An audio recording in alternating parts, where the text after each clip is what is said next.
Los campesinos son casi la mitad de la población mundial y producen al menos el 70% de la comida. Según datos de la FAO, 7 de cada 10 pobres viven y trabajan de forma habitual en el campo.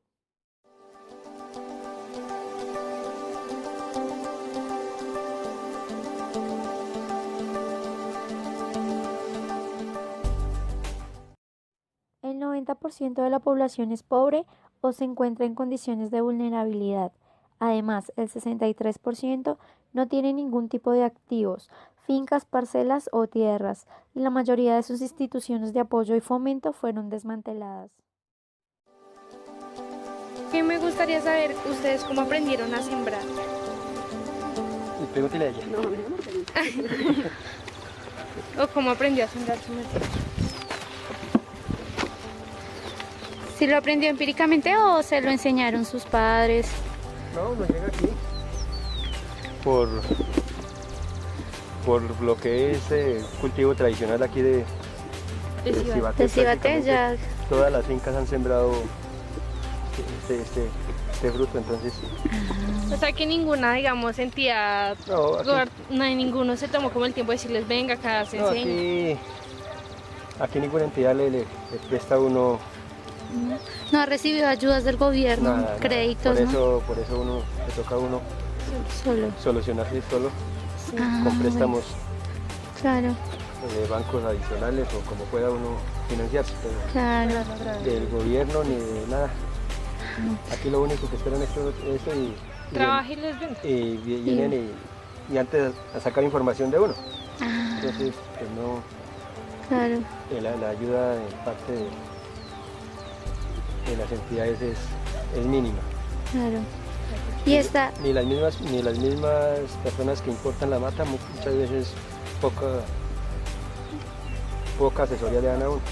claro, Entonces le toca a uno sí, valerse en donde compra uno los insumos. fertilizantes y todo. Entonces, bueno, que necesito para esto, que necesito para lo otro, Claro. ¿y qué me da? Entonces, ellos son los que me aportan parte de la etiqueta del producto, que es la que dice para qué más le sirve. Claro. Y esta, Y a medida de eso va cogiendo uno la experiencia, ya va sabiendo para qué se trata cada cosa, porque esto tiene mucho inconveniente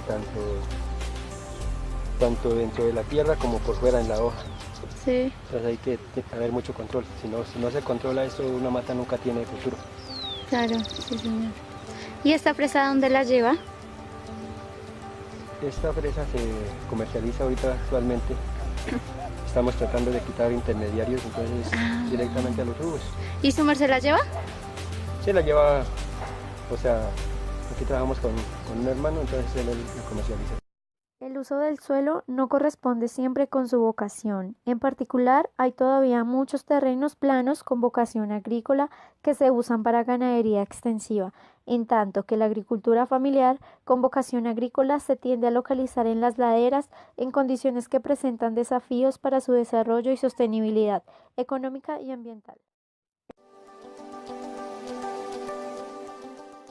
Parte de dueños de parcelas de cultivos familiares o pequeños campesinos dice no haber recibido ninguna ayuda o capacitación por parte del Estado. Por el contrario, los visitan solo para realizar censos sobre su productividad y rentabilidad y no son beneficiarios de programas para mejoras del campo, pues dicen que son muy pocos cupos, no les dan buenas garantías y no son programas de calidad.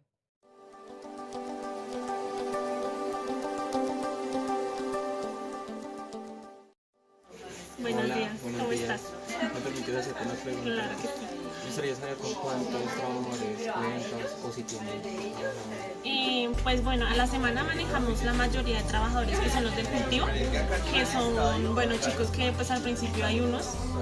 Ahorita con la población venezolana que se vino, pues ellos prácticamente son la mayoría que ahorita está trabajando.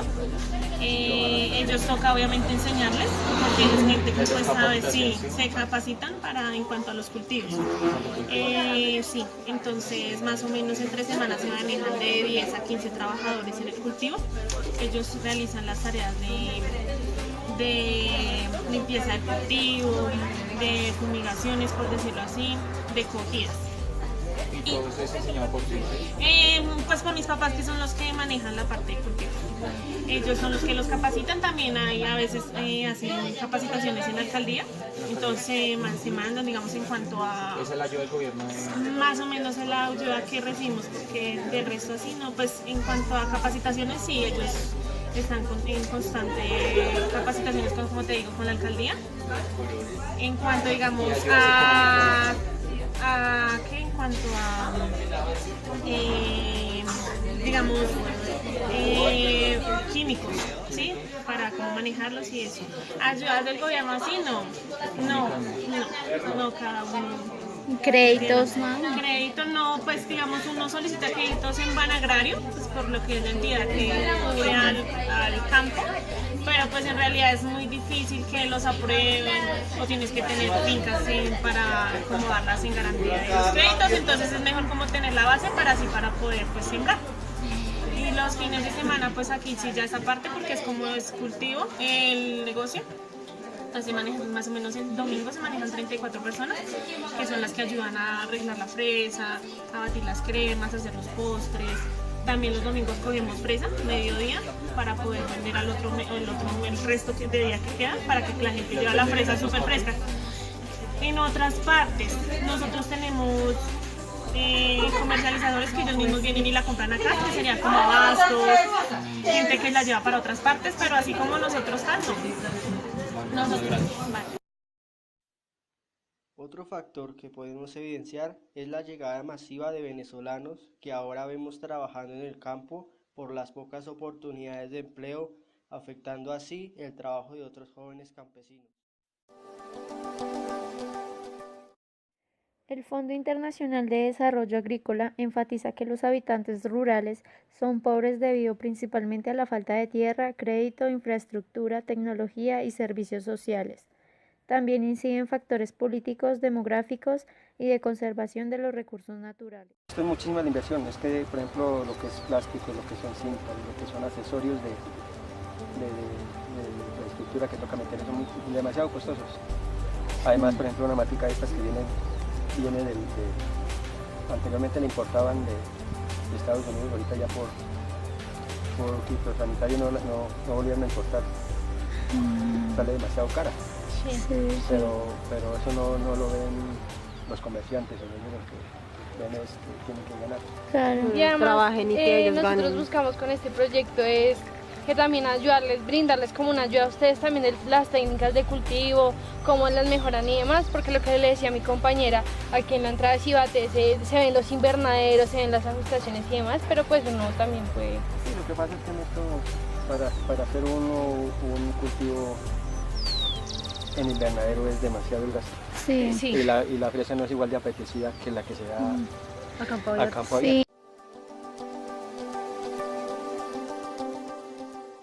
El primer punto de los diálogos de paz en La Habana es sobre el problema de la tierra en Colombia.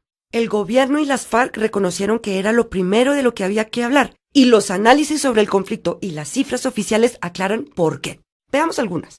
Una mínima parte de la población, el 0.4%, es dueña del 46% del suelo colombiano. Más de la mitad de los campesinos no recibe asistencia técnica, maquinaria o créditos para fortalecer su producción. También se sabe que el 83% de los niños campesinos no va a la escuela. Y de los pocos que van, el 80% no se gradúa de secundaria y solo el 1% llega a la universidad. Mejor dicho, la gente del campo tiene muy pocas opciones para educarse. Además, recordemos que hay 6 millones de personas desplazadas por la violencia y despojadas de 8 millones de hectáreas. Lo que estas cifras quieren decir es que hay una enorme brecha entre el campo y la ciudad que hace que sea muy difícil vivir en el campo y al mismo tiempo tener oportunidades, no solo económicas, también sociales. Entonces, siendo esa la situación, ¿qué fue lo que se acordó en La Habana? ¿Quitarle tierra a los que tienen mucha? No. ¿Ignorar el problema? Tampoco. Sí estuvieron de acuerdo en que había que hacer algo para mejorar la situación del campo, y ese algo se puede resumir en 3 partes. Primero, crear un fondo de tierras y distribuirlas para que más campesinos puedan ser propietarios. ¿De dónde salen esas tierras? Pues bien, hay 3 fuentes. Lotes baldíos, es decir, terrenos que le pertenecen al Estado, tierras expropiadas por prácticas ilegales como el narcotráfico, y tierras que antes hacían parte de reservas forestales, pero que terminaron siendo utilizadas de otra forma y perdieron su valor de reserva. De ahí salen las propiedades que en algunos casos se entregarán de forma gratuita y en otros con créditos y subsidios. Distribuir esas tierras entre la población rural crea la ocasión para arreglar uno de los problemas cruciales de la historia, la falta de claridad sobre los propietarios y las propiedades. Como parte del acuerdo, se crearán organismos especiales que harán los registros correspondientes para dejar claro quién es dueño de qué, para formalizar la propiedad, fortalecer las zonas de reserva campesina y así resolver viejos conflictos. Pero eso es solo la primera parte. Durante el acuerdo se reconoció que dar tierras no es suficiente. También hace falta garantizar que sus propietarios tengan recursos y oportunidades para sacarles provecho. Así pues, segundo, se acordó que se van a poner en marcha programas de desarrollo rural. La idea es que los campesinos tengan las condiciones necesarias para que estas tierras sean productivas. Por eso se hará inversión en capacitaciones, en tecnología, se darán préstamos y en general garantías para el cumplimiento de los derechos de las personas. Y todo esto se definirá con la participación de las comunidades, pues ellas mismas saben qué necesitan. Tercero, para combatir la desigualdad entre el campo y la ciudad, el acuerdo también busca mejorar la infraestructura nacional. Esto es construir vías y redes eléctricas, aprovechar las tecnologías de comunicación, abrir centros de salud y escuelas, llevar agua potable, etc.